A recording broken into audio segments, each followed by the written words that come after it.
그럼 고린도후서 1장부터 같이 보도록 하겠습니다. 고린도후서 총 1장부터 13장까지 이렇게 있습니다. 1장에서는 이제 위로라는 단어가 아까 나오는데 그 위로의 단어가 나오게 된 배경이 누구 만나고 나온 단어라고요? 디도 만나고 나온 단어. 아까 우리가 7장에서 봤죠. 디도를 만났기 때문에 이제 그 위로라는 단어를 비로소 쓸 수 있었던 그 내용이었습니다. 자, 그래서 이제 1장부터 보시면 하나님의 뜻으로 말미암아 그리스도 예수의 사도된 바울 이렇게 얘기합니다. 자, 바울을 가리켜서 이제 사도라고 자기를 소개하는데 하나님의 뜻이었다. 두 번째 12 제자처럼 그리스도 예수의 사도다. 예수 그리스도와 그리스도 예수의 차이점이 뭐냐? 주로 이제 예수님을 따라다니던 제자들은 예수 그리스도라고 많이 표현합니다. 바울은 그리스도 예수라고 즐겨 표현하고요. 어쩌면 그들이 만났던 예수님에 대한 첫 모습일 겁니다. 이 땅에서의 제자들은 인간 예수를 먼저 보았고 빌립보 가이사랴에서 비로소 베드로는 주는 그리스도시오라고 고백을 합니다. 그가 지금까지 보았던 예수가 그리스도였다라는 거죠. 자, 그런데 바울은 이 땅에서 예수님을 본 게 아니라 다메섹에서 하늘로부터 들려온 음성을 먼저 듣습니다. 나는 네가 핍박하는 예수다. 그가 누구를 만났냐면 예수를 만났는데, 자, 인간 예수를 만난 게 아니라 자기가 핍박했던 예수, 지금 하늘에서 그를 부르는 예수, 구원자 예수. 그래서 그는 예수님을 인간적인 모습을 본 게 아니라 살아계신 메시아의 모습으로, 하나님의 모습으로 먼저 접하게 되죠. 그래서 그는 그의 서신서, 물론 예수 그리스도가 나오기도 합니다만 거의 대부분을 그리스도 예수로 표현을 하죠. 그리스도 예수의 사도된 바울 이렇게 얘기하면서 자기의 사도권을 이야기합니다. 두 번째는 이제 형제 디모데라고 얘기하면서 디모데는 사도가 아닌 것을 또 이렇게 구분할 수도 있겠습니다. 고린도에 있는 하나님의 교회와 또 온 아가야에 있는 모든 성도에게 하나님 우리 아버지와 주 예수 그리스도로부터 은혜와 평강이 있기를 원하노라 이렇게 얘기합니다. 자, 우리가 기억할 것은 이때 당시는 이렇게 커다란 예배당을 가지고 모이는 교회는 없었다라는 거고요. 주로 어디에서 모여요? 집에서, 큰 집에서 모였다라는 거죠. 그래서 여기에 나와 있는 고린도에 있는 하나님의 교회와 온 아가야에 있는, 아가야가 이제 고린도를 포함하고 있는 그 지역 전체죠. 고린도가 시라면 아가야는 도입니다. 도. 이제 우리 식으로 이쪽으로 말하게 되면 전주에 있는 하나님의 교회와 온 전라북도에 있는 모든 성도에게 이런 표현이 되는 겁니다. 그래서 이 고린도 전후서 자체가, 후서 자체가 이 고린도 교회를 한 교회만 보낸 편지가 아니고 회람서신처럼 그쪽 아가야 지역에 있었던 모든 교회가 함께 볼 수 있도록 보내진 편지다라는 것도 볼 수 있겠습니다. 하나님 우리 아버지와 주 예수 그리스도로부터 은혜와 평강이 있기를 원한다. 바울은 이 은혜와 평강을 자주 이야기를 하는데 바로 이 하나님 아버지는 이 영원한 은혜와 평강의 원천이시고 그 하나님 아버지께서 예수 그리스도를 통해서 우리에게 은혜와 평강을 주신다라는 부분이 되겠습니다. 자, 3절입니다. 찬송하리로다 이렇게 나와 있습니다. 찬송하리로다. 찬송의 제목은 뭐냐? 그는 우리 주 예수 그리스도의 하나님이시요 자비의 아버지시요 모든 위로의 하나님이시다라는 겁니다. 그가 하나님을 찬송하게 되는 세 가지의 모습은 그는 우리 주 예수 그리스도의 하나님이시다라는 거고 자비의 아버지시다, 모든 위로의 하나님이시다. 자, 보통 이 두 가지는요. 자비와 위로 이 두 가지는 사도 바울이 경험하게 된 하나님의 모습 에 해당이 됩니다. 그리고 주 예수 우리 주 예수 그리스도의 하나님 이것은 이제 그분의 하나님의 존재에 대한 찬양을 얘기를 하고, 자비와 위로는 그가 경험한 하나님을 그 고백을 한 거죠. 다시 말하면 이제 주 예수 그리스도의 하나님은 찬양의 대상이 되고, 자비와 위로는 감사의 대상이 되죠. 그래서 하나님에 대한 이 찬양의 고백을 올려드리는데 왜 그가 이렇게 자비와 위로의 하나님으로 하나님을 표현하고 있느냐라는 겁니다. 4절 보시면 우리의 모든 환난 중에서 우리를 위로하사 우리로 하여금 하나님께 받는 위로로서 모든 환난 중에 있는 자들을 능히 위로하게 하시는 이시로다. 자, 4절에서 위로라는 단어가 몇 번이나 나왔어요? 4절에서만 3번 나왔습니다. 자, 잘 보시면 우리의 모든 환난 중에서 우리를 위로하셨다라는 겁니다. 그리고 두 번째, 우리로 하여금 하나님께 받는 위로를 가지고 누구한테 위로해요?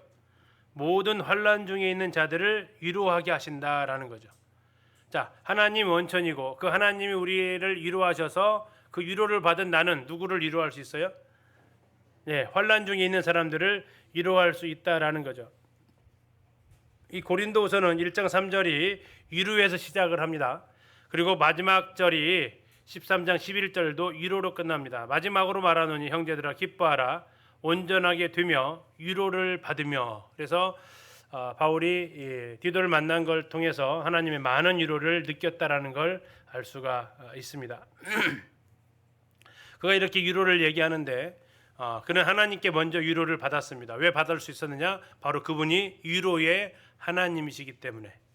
위로의 하나님이 나를 위로해 주셨고 그걸 너 혼자 누리는 게 아니라 네가 위로 받았으면 뭐 하라고요? 위로하라라는 겁니다. 네가 고난 가운데서 나의 위로를 경험했다면 이제 동일한 고난 가운데 있는 자들을 네가 위로해야 된다. 그래서 어쩌면 우리는 위로자가 되기 위해서 위로를 받은 자들이다라는 거죠. 위로자가 되기 위해서 위로를 받은 자들이다. 이게 지금 4절에서 말하고 있는 그 내용, 한마디로 말하면 그렇습니다. 하나님 우리를 위로자가 되기 위해서 우리를 위로하셨다. 내가 하나님의 위로를 받았다면 나는 위로하는 자가 되어야 된다라는 겁니다. 5절입니다. 그리스도의 고난이 우리에게 넘친 것 같이 우리가 받는 위로도 그리스도로 말미암아 넘친다. 자, 그리스도의 고난은 무슨 고난입니까? 십자가의 고난이었습니다. 그렇죠? 그런데 그럼 사도 바울이 그리스도의 고난이 우리에게 넘쳤다라고 하는데 그럼 사도 바울이 십자가의 고난을 겪었냐? 아니죠. 사도 바울은 그 십자가의 고난 당하신 예수 그리스도를 전함으로써 고난을 받았습니다. 그래서 그리스도의 위로에 그리스도가 받는 위로가 자기에게 동일하게 적용되어진 것을 볼 수 있습니다. 예수님은 우리를 구원하시기 위해서 고난을 받으셨고 우리는 우리를 구원하신 그리스도를 전하기 때문에 고난을 받죠. 때로는 거절당하고 때로는 핍박당하고 무시당하고 배신당하고 또 미움당하고 하는 것들을 보게 됩니다. 그 아중리에 있는 삼성전자 그 홍항표 형제님 주차 관리하시는데요. 수시로 전도하세요. 그냥 지나가시는 분한테 음료수 사드리고 예수님 믿으시라고 하고 그러면 막 때로는 면박 주시는 분도 계시고 나한테 그런 얘기 하지 마십시오 이렇게 하시는 분도 계시고 뭐 별별 이야기들 이렇게 저희 그 소그룹 단톡방에다 이렇게 올리시는데요. 그리스도의 고난에 어쩌면 참여하고 있는 거죠. 이것이 바로 사도 바울이 말했던 그리스도의 고난이 우리에게 넘친 것 같이 우리가 받는 위로도 그리스도 안에서 그리스도를 말미암아 넘치게 된다. 고난 받은 사람만이 뭐를 받는다라는 얘기가 됩니까? 위로를 받는다라는 거죠. 어쩌면 우리가 고난이 없다면 위로도 필요 없겠죠. 어쩌면 우리는 고난 받기 싫어서 안 움직이니까 결국 위로도 못 받는 결과로 가져오기도 합니다. 그리스도의 고난을 받은 사람만이 그 위로를 경험할 수 있다라는 것도 5절에서 같이 보게 됩니다. 6절입니다. 우리가 환난 당하는 것도 너희가 위로와 구원을 받게 하려는 것이요 우리가 위로를 받는 것도 너희가 위로를 받게 하려는 것이니 이 위로가 너희 속에 역사하여 우리가 받는 것 같은 고난을 너희도 견디게 하느니라. 무슨 말인지 한눈에 들어오시나요? 예, 사도 바울이 고난을 당하거나 위로를 당하거나 결국 그 혜택은 누구에게로 간다고요? 고린도 교회 성도들한테 간다라는 겁니다. 바울이 환난을 당해도 또 위로를 받아도 다 너희를 위한 거다.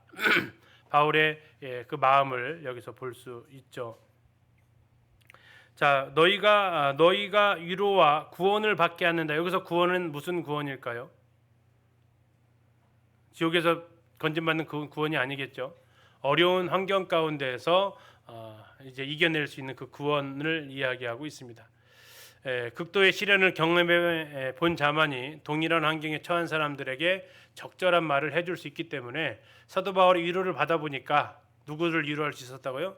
고린도 성도들을 위로할 수 있었다라는 거죠. 사도 바울이 고난을 받아보니까 그 동일한 고난을 받는 사람들을 위로할 수 있었다 하는 겁니다. 그래서 이 위로가 너희 속에서 역사해서 우리가 받는 것 같은 고난을 너희도 견딜 수 있게 한다. 고난 가운데 제일 힘든 것은 상대적 고난일까요? 절대적 고난일까요? 상대적 고난이 훨씬 더 힘들죠. 그건 가운데서 나만 이렇게 받고 나만 힘들게 하는 게 아니라 바울이 이런 것들을 함께 내가 견디고 있고 이겨내고 있다라는 것들을 알게 하는 그러한 위로를 해줄 수 있습니다. 성도님들 최근에 어떤 위로를 혹시 받아 보셨나요? 어떤 위로를 또 해 보셨나요? 전에 저기 대구 지역의 한 사역자가 아들을 잃어버리는 아픔을 경험을 했습니다. 그리고 여기 한국 모임에서 여러 형제님들이 그 장례식에 가서 위로하러 갔습니다. 근데 놀라운 것은 위로하러 가셨는데 아무 말을 못 하신다라는 거죠. 그리고 서로 말씀 전해달라고 이렇게 하니까 다 뒤로 한 발씩 다 못 하겠다고. 도대체 무슨 말을 여기서 내가 해야겠냐고, 할 수 없다고 이렇게 발을 다 뒤로 빼셨다라고 들었습니다. 그때 한 형제님께서 말씀을 하시게 됐고, 형제님께서 이제 말씀을 증거하시면서 이야기를 하셨다라고 합니다. 아들을 잃은 아버지를 향해서, 유족들을 향해서 그분이 이렇게 이야기를 하셨대요. 형제의 마음을 가장 잘 아시는 분은 아들을 잃어본 사람일 겁니다. 그리고 그분은 우리 아버지 하나님이십니다. 우리는 형제를 위로할 수 없습니다. 우리는 아들을 잃어본 적이 없습니다. 그러나 하나님 아버지는 아들을 잃어보셨습니다. 그래서 형제를 누구보다도 위로하실 수 있습니다. 라고 이렇게 짧게 그 장례의 말씀을 전하셨다는 소식을 이렇게 들었습니다. 하나님만이 우리를 위로할 수 있는 것은 하나님 그분이 아들을 잃어보셨기 때문이다라는 거죠. 이 경험이 없는 사람이 와서 섣부른 위로를 하게 된다면 그것은 위로가 되지 못할 것입니다.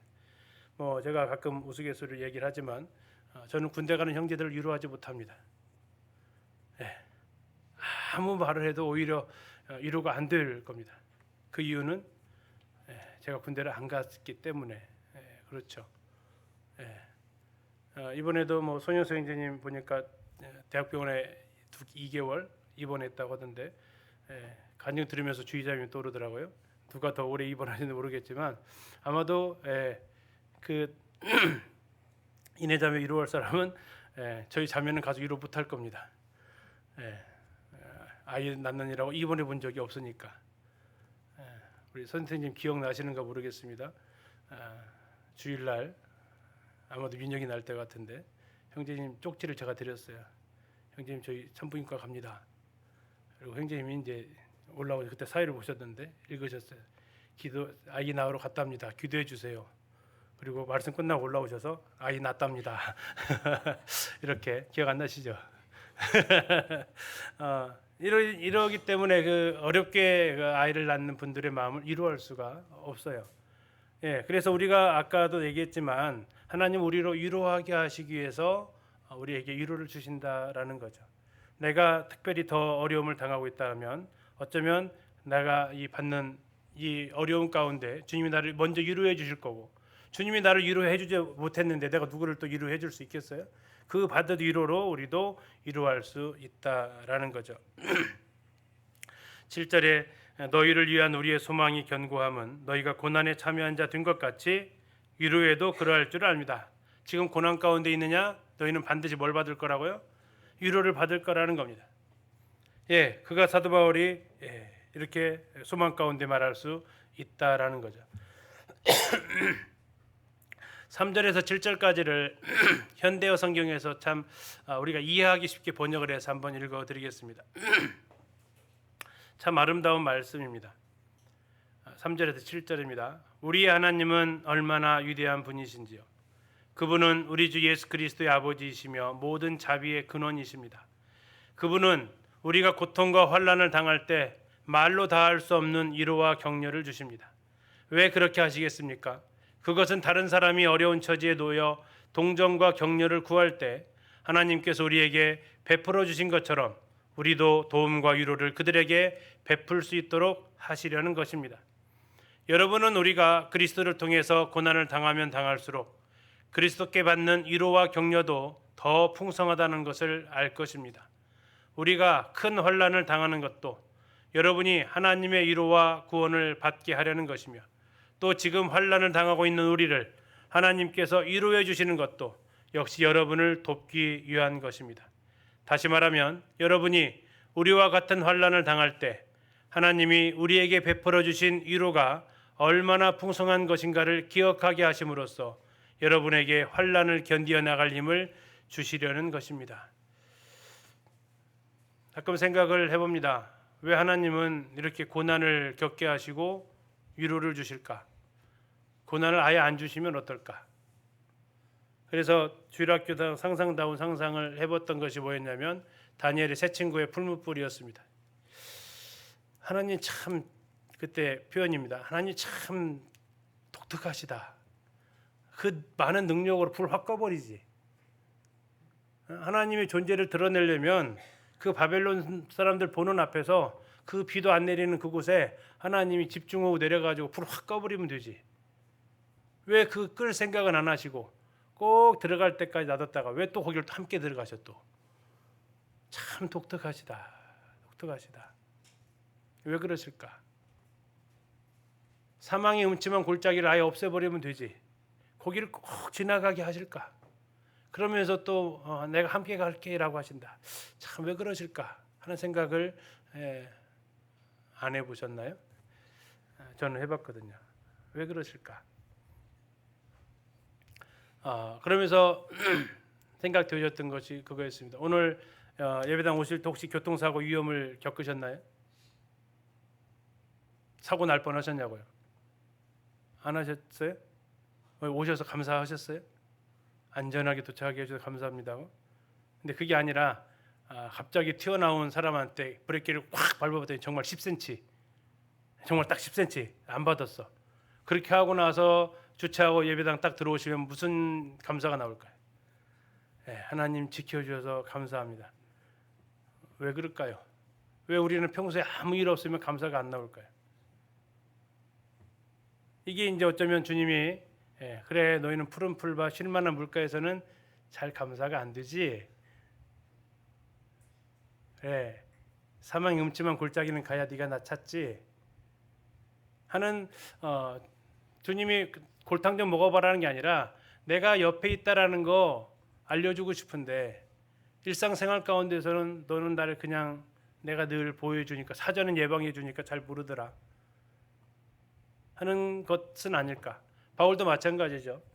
아무튼 이러한 가운데에서 그가 고난 가운데에서 드디어 위로라는 것을 받죠. 여러분 가을이 따뜻합니까? 봄이 따뜻합니까? 가을이 따뜻해요? 봄이 따뜻해요? 봄이 따뜻하죠. 그렇죠. 겨울을 지나와서 봄이 따뜻한 거죠. 우리는 봄 온도와 가을 온도가 거의 같다는 것을 압니다. 그러나 직전에 내가 무슨 경험을 했느냐가 내가 이 똑같은 기온을 따뜻하게 여기는지 시원하게 여기는지 다를 뿐이죠. 이제 열대야가 점점 사라지고 있죠. 이제 새벽 일어나니까 23도, 24도 나가더라고요. 뭐라고요? 아유 시원해졌다라고 얘기해요. 시원하기는 예, 하도 뜨거운 걸 경험하니까 시원하다 그러죠. 예, 봄에는 이거 따뜻해졌다, 점점 따뜻해지고 있다라고. 예, 우리가 무엇을 경험했느냐에 따라서 대응하는 것이 달라지는데 바울은 얘기하는 겁니다. 내가 지금 고난의 길을 딱 나와왔더니 뭐가 경험하게 됐다고요? 위로를 경험하게 됐다라는 거죠. 아무 일 없었다면요, 순탄했다면요. 예. 그래서 우리 하나님은 자신의 존재 함께하고 계심을 우리에게 늘 인식시켜 주시고 싶은 것 같습니다. 8절입니다. 형제들아, 우리가 아시아에서 당한 환난을 너희가 모르기를 원하지 않는다. 아마도 에베소에 있었던 그 아데미 신상 그 소요 사건을 이야기하는 것 같습니다. 그런데 사도행전 19장을 읽어보면 별로 심한 상태로는 안 느껴져요. 크도다 아데미 사람이 오면서 한 2시간 동안 소요했다라는 그 정도지 그렇게 심각했나? 우리가 못 느끼는데요. 여기 8절을 보면 사태가 상당히 심각했구나라는 걸 느낄 수 있어요. 8절에서 뭐라고 합니까? 힘에 겹도록 심한 고난을 당했다라는 거죠. 힘에 겨운 고난을 당했고, 두 번째는요, 살 소망까지 끊어졌다라는 겁니다. 다시 말하면 바울한테 어떻게 살 것 같습니까? 죽을 것 같습니까? 물어보면 뭐라고 인터뷰한다고요? 살기 힘들 것 같아요 라고 말할 정도의 상황이 그 19장에 있었던 사도행 19장에 있었던 바울의 상태였다라는 것이죠. 사도행 19장만 읽어보면 바울은 연극장에 끌려가지도 않았고, 근데 지금 아마도 그 상황은 바울에 대해서 엄내허구는 게 샅샅이 뒤져가지고 바울이 있으면 뭔 사고가 나고도 남았을 거예요. 그래서 정말 여기에 대해서 이제 바울이 이런 표현을 하고 있는 거죠. 뭐라고까지 얘기합니까? 9절 보십시오. 우리는 우리 자신이 뭐를 받은 줄 알았어요? 사형 선고를 받은 줄 알았다라는 겁니다. 이는 우리로 자기를 위로하지 않고 의지하지 말고 오직 죽은 자를 다시 살리시는 하나님만 의지하게 하심이다. 왜 하나님은 푸른 불을 꺼쳐버리지 않고, 왜 하나님은 사자를 그대로 놔두시고, 왜 하나님은 우리가 사망의 음침한 골짜기를 지나가게 놔두시는가? 그 이유는 사도 바울이 배운 결론은 9절에 있습니다. 왜 그렇게 했다고요? 우리로 누구를, 자기를 의지하지 말고 누구를, 하나님만. 그 하나님은 누구나 어떤 하나님이에요? 죽은 자를 다시 살리시는 하나님. 죽은 자를 다시 살리신 하나님. 사람이 가장 두려워하는 게 뭡니까? 죽음인데 그 죽음까지도 초월하시는 능력을 가진 하나님만을 의지하게 하게 하시기 위해서 우리로 뭘 겪게 하세요? 사형 선고를 받은 것처럼 힘에 겹도록 심한 고난을, 살 소망까지 끊어지는 것들을 견뎌가게 하신다 하는 거죠. 하나님만 의지하게 하려 하십니다. 우리가 구약에서 가나안 땅의 특징을 이야기합니다. 애굽에서는 너희가 발로 물을 댔으나 너희가 들어갈 그 땅은 어떤 땅이에요? 하늘을 바라봐야만 살 수 있는 땅이다라는 거죠. 그런데 그곳이 젖과 꿀이 흐르는 땅이라는 거예요. 솔직히 애굽 땅이 젖과 꿀이 흐르죠. 안 그럽니까? 애굽 땅이 젖과 꿀이 흐르지 가나안 땅이 뭔 젖과 꿀이 흘러요. 가보면 국토의 반절이 사막인데, 광야인데. 근데 하나님의 은혜가 내리면 그곳에 젖과 꿀이 흘러내린다라는 거죠. 애굽 땅은 하나님의 은혜가 안 내려도 거기는 괜찮다라는 거예요. 근데 하나님은 너희들이 하나님의 은혜를 받아야만 살 수 있는 곳으로 데려가길 원하신다라는 겁니다. 왜? 하나님을 의지하게 하기 위해서. 10절, 그가 이같이 큰 사망에서 우리를 건지셨고 또 건지실 것이며 이후에도 건지시기를 그에게 바라노라. 여기 건진다라는 단어가 3번에 나오는데요. 하나는 과거형으로 나옵니다. 건지셨고, 다음에 현재형으로 나옵니다. 진행형입니다. 건지실 것이며, 미래형으로 나옵니다. 이후에도 건지시기를 바란다.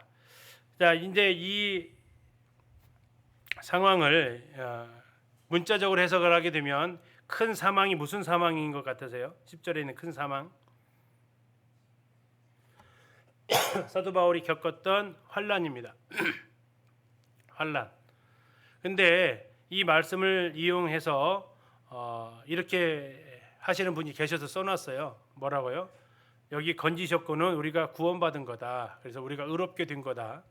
다음에 건지실 것은 앞으로 상하라 가면서 하나님께서 우리를 어려운 가운데서 건지실 거, 우리를 성화시켜 가시는 것이고, 또 이후에도 건지실 것이다. 이렇게 되면 우리를 영화롭게 되어질 것이다라고 이렇게 구원의 3단계를 해석하는 그러한 근거 구절로 이 1장 10절을 사용하는 경우가 있습니다.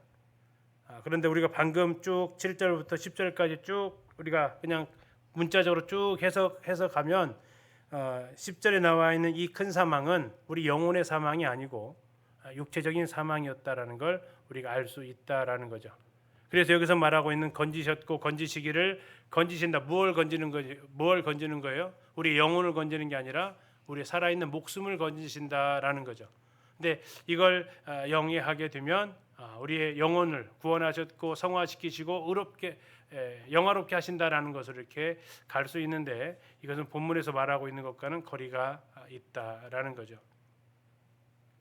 아무튼 하나님께서는 바울이 과거에도 현재에도 미래에도 계속해서 그를 건지셨고 건지셔왔고 앞으로도 건지실 것을 그가 기도하고 그대로 또 지금까지 인도하신 것을 보게 됩니다. 그럼 우리는 또 이렇게 질문합니다. 결국 마지막은 아니었잖아요. 그렇죠? 마지막 그는 어떻게 돌아가십니까? 목배임을 당해서 돌아가시게 되죠.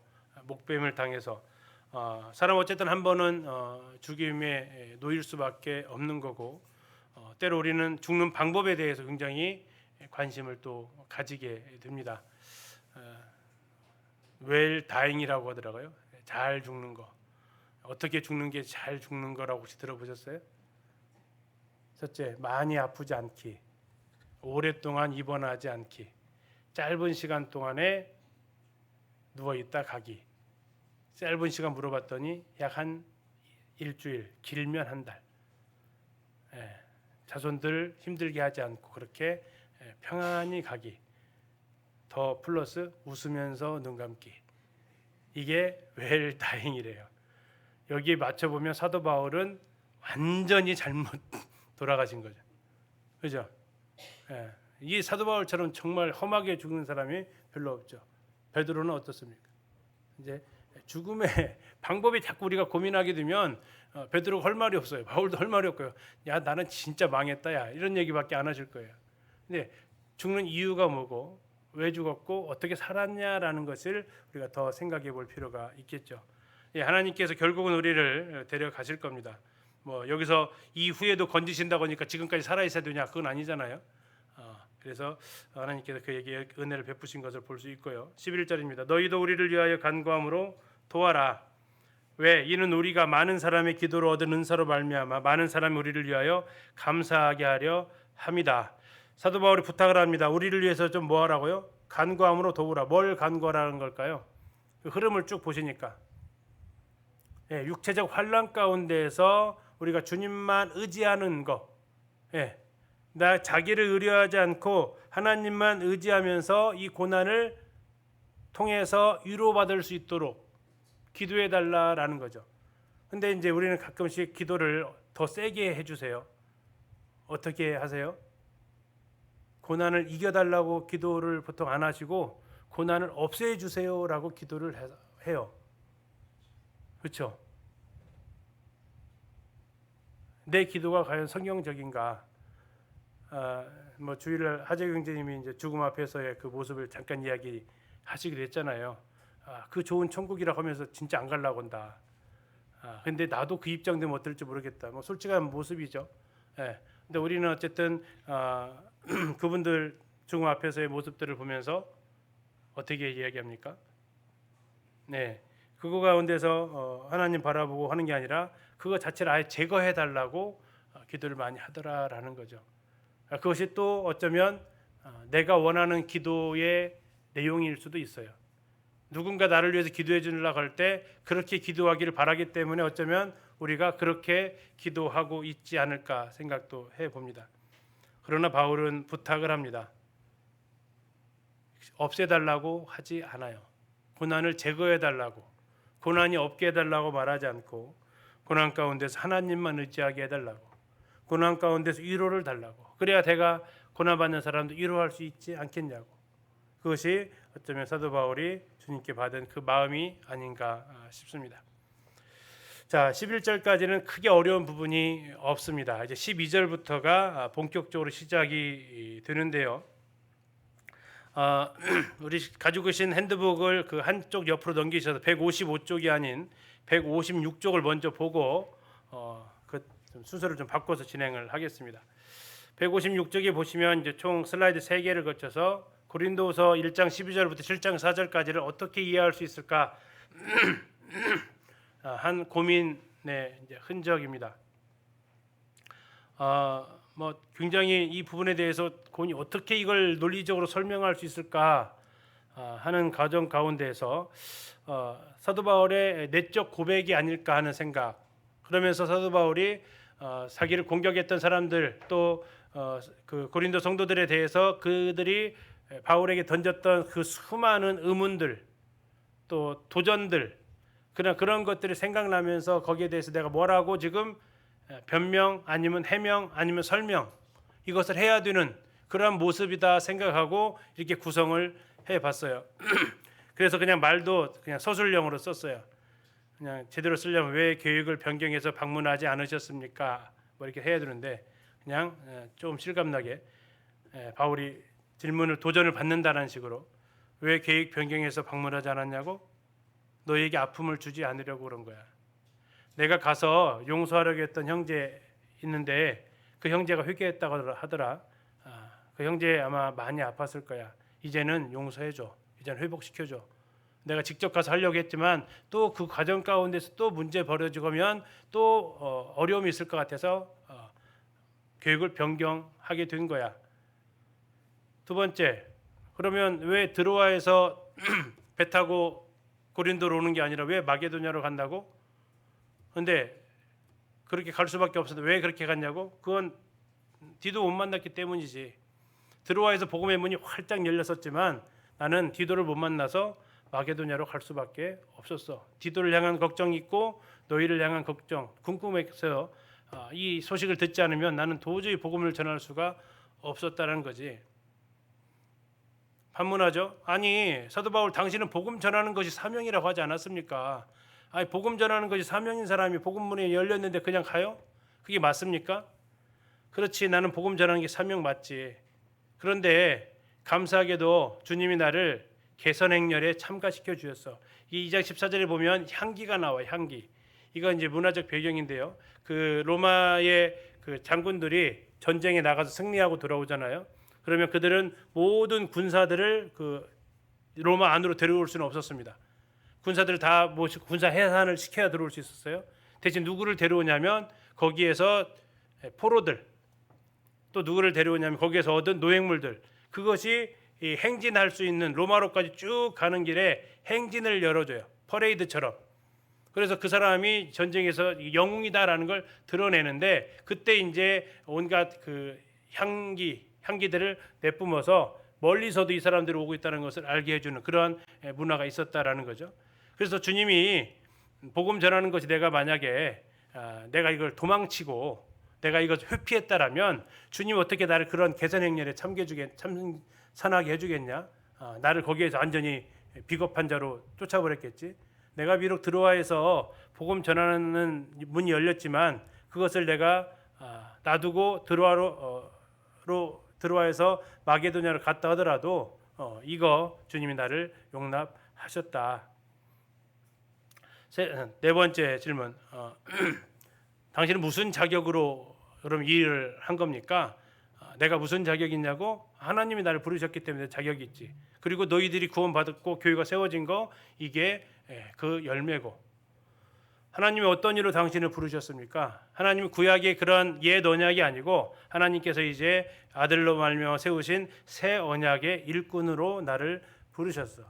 그러면 그 새 언약의 내용은 뭡니까? 그게 바로 구원의 복음인데 구약의 모세는 첫 언약을 가지고 왔는데 그의 얼굴이 광채가 나서 가려졌지만 이제 내가 전하는 이 복음은 그 모세가 가졌던 영광보다도 더 큰 영광의 복음이다.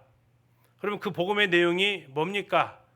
이 4장부터 나와 있는 그것은 그리스도의 영광을 아는 빛을 사람에게 비추는 거다. 이건 마치 창세기에서 어두운 가운데 첫째 날에 빛이 있으라 하심에 빛이 있었던 그 빛처럼 사람들의 얼굴에, 그리스도 없이 살아가는 그 사람들 얼굴에 하나님의 영광을 아는, 그리스도의 영광을 아는 빛을 비쳤을 때 빛이 있었던 것처럼 그 일을 전하는 것, 그것이 바로 내가 전하는 그 복음의 내용이다. 다음에 당신은 그러면서도 늘 위험에 처한다고 하지 않습니까? 다른 사람들의 복음을 전하면서 어려움에 처한다는데 그럼 어떻게 설명하시겠습니까? 그렇지, 죽지. 나도 죽을 줄 알아. 이 장막집 무너질 거야. 그러나 이 장막집이 무너지면 더 영원한 집이 나를 기다리고 있고, 그리고 이 장막집에 있으면서 내가 했던 그 모든 삶의 모습들은 나중에 그 영원한 집에서 그리스도의 심판대 앞에서 하나님께서 나에게 상으로 갚아주실 거야. 아니, 당신이 상을 받는다고요? 당신이 도대체 무슨 일을 했기 때문에 당신이 상을 받습니까? 내가 상을 받는 것은 내가 예수님의 사랑에 의해서 움직였기 때문에 그래. 내가 하고 싶어서 한 게 아니고 하나님의 사랑, 그리스도의 사랑이 나를 움직여서 하나님과 너희들을 화목하게 하는 그 직분을 내가 행했던 거야. 그러니까 너희는 절대 이 하나님의 은혜를 헛되이 받으면 안 돼. 보라, 지금 은혜 받을 만한 때요. 보라, 지금의 구원의 날이야. 너희들이 은혜를 헛되이 받지 않도록 조심해야 된다. 당신 정말 하나님의 일꾼입니까? 상을 받을 걸 기대합니까? 그러면 당신이 하나님의 일꾼이라는 그런 흔적은 무엇이 있습니까? 그러면서 하니까 왜 하나님의 일꾼이면서 그렇게 고생만 하냐고 했더니 내가 고생했던 흔적을 몇 가지를 쭉 이야기를 해줍니다. 11장 전에 미리 해주는 거예요. 자, 이 정도 했으면 됐지 않냐? 내가 너희들한테 할 만한 답변 거의 다 한 것 같은데 지금까지 했던 내용들을 다시 한번 쭉 해보니까 왜 안 갔어? 너희들 위해서 안 간 거야. 오히려 부딪히면 더 어려우니까. 부터 시작해서 지금까지 쭉 내용들, 어떻게 복음을 전했는데도 뒤도 못 만났다고 그렇게 가버려요? 그래도 돼요? 뭐 이런 내용들. 도대체 무슨 복음이, 무슨 내용이길래 당신이 그렇게 이해를 해야 돼요? 하는 것들. 여기에 대해서 마치 문답하고 대답하는 것처럼 이 뉘앙스로 쭉 흘러가고 있어요. 그래서 마지막에서 이렇게 얘기합니다. 성도들아, 제발 너희 마음을 좀 넓혀라. 나 너희를 향해서 마음이 넓어졌다. 자, 왜 넓어졌냐면 회개해서 일단 회개해서 마음이 좀 넓어져 있어요. 자, 그러면서 이제 나도 좀 했으니까 너희들도 사실 나를 향해서 되게 좁아졌잖아. 나를 비난하고 헐떡했잖아. 자, 나도 마음을 넓혔으니까 너희도 좀 마음을 넓히고 우리 서로 다시 이렇게 서로 위로와 기쁨을 주자. 그러면서 자, 이제 됐고, 자, 디도 만난 이야기 좀 하자 하면서 7장 5절부터는 디도 만난 걸 쭉 이야기를 해 나가는 그러한 체제로 되어진 것을 이렇게 보게 됩니다. 그래서 이 7장 4절까지의 내용을 혹시 가셔서 읽어보시면 어떤 흐름을 찾아가기가 애매한데 이런 질문을 하나, 당시에 이제 바울에게 던져졌던 고린도 성도들의 그 질문, 의문, 궁금증, 이런 것들에 대한 바울이 마치 기자회견하는 것처럼 기자가 물어보고 바울이 답변하는 형태로 되어진, 근데 그 질문은 했냐, 이 질문이 빨간 글씨로 되어진 질문은 안 나와 있어요. 저것을 어떻게 질문을 뽑아봤냐면 답변 속에서 도대체 뭘 물어보았다고 생각하길래 저런 말을 했을까 하는 형태로 저 질문을 지금 뽑아 본 겁니다. 그래서 이 1장 12절부터 7장 4절까지가 굉장히 개인적인 내용들이고요. 개인적인 내용이지만 그의 사명이 담겨져 있었고, 그의 사명이 담겨진과 동시에 그가 하는 행동들에 대한 그 해명들이 담겨져 있습니다. 어쩌면 아까 우리가 읽어봤지만 1장 22절에서 하나님을 증인으로 모셔놓고, 하나님 이거 정말 사실이지 않습니까? 사도행전에서 말했던 것처럼 내가 하나님과 사람 앞에서 양심의 거리낌 없이 내가 살아왔는데 하나님, 제가 이렇게 쓰는 거 하나님 맞지 않습니까? 라고 이렇게 이야기하면서 성도들에게도 사실은 이런 거야, 사실은 내가 이런 가운데서 이렇게 지금 사역을 해왔던 거야 라고 이렇게 설명을 해주는 그 모습으로 이렇게 정리를 해볼 수 있겠습니다. 그래서 이 내용들을 중심으로 7장 4절까지를 이제 보게 되겠습니다.